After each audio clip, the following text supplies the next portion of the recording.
Otorita IKN meminta tambahan anggaran sebesar Rp27,8 triliun dalam Pagu Anggaran 2025, Saudara. Anggota Komisi 2 DPR menyebut anggaran yang diajukan memecahkan rekor mitra Komisi 2 yaitu di atas Rp10 triliun. Rp27,8 triliun. Inilah anggaran yang diminta Otorita Ibu Kota Nusantara dalam Pagu Anggaran 2025. PLT Wakil Kepala Otorita IKN Raja Juli Antoni bilang, tambahan anggaran Rp27 triliun ini sebagian besar akan digunakan untuk kedeputian bidang sarana dan prasarana yaitu Rp26,7 triliun. Sisanya untuk kedeputian IKN lainnya. Angka ini naik fantastis karena sebelumnya pagu anggaran OIKN pada 2025 sebesar Rp505 miliar. Usulan tambahan anggaran ini pun sudah disampaikan kepada Menteri Keuangan Sri Mulyani dan Menteri Perencanaan dan Pembangunan Nasional Suharso Monoarfa. Secara total kebutuhan anggaran OIKN tahun anggaran 2005 sebesar Rp28,3 triliun.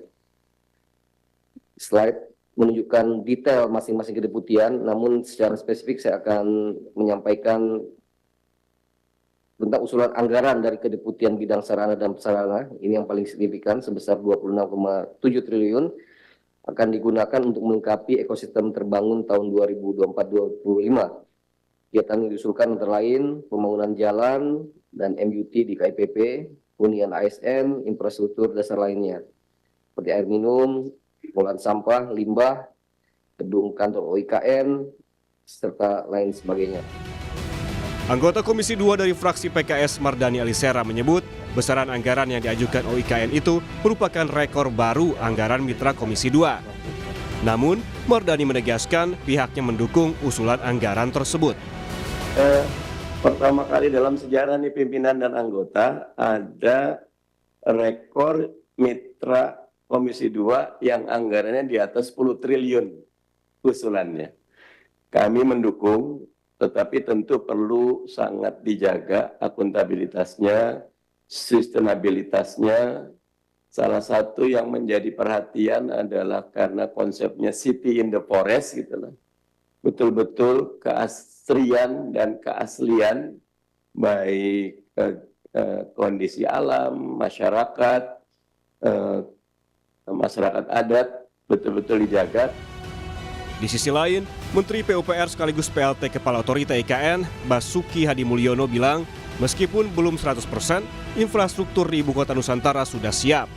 Basuki menjelaskan, pemanfaatan area perkantoran bisa dilakukan secara bertahap. Basuki menegaskan, IKN sudah siap digunakan untuk pelaksanaan administrasi pemerintahan. Sebetulnya yang belum 100% tapi sudah siap. Jadi misalnya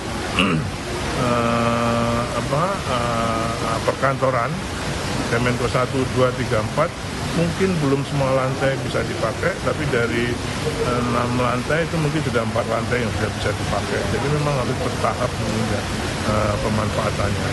Kebutuhan untuk pelaksanaan administrasi pemerintahan juga siap.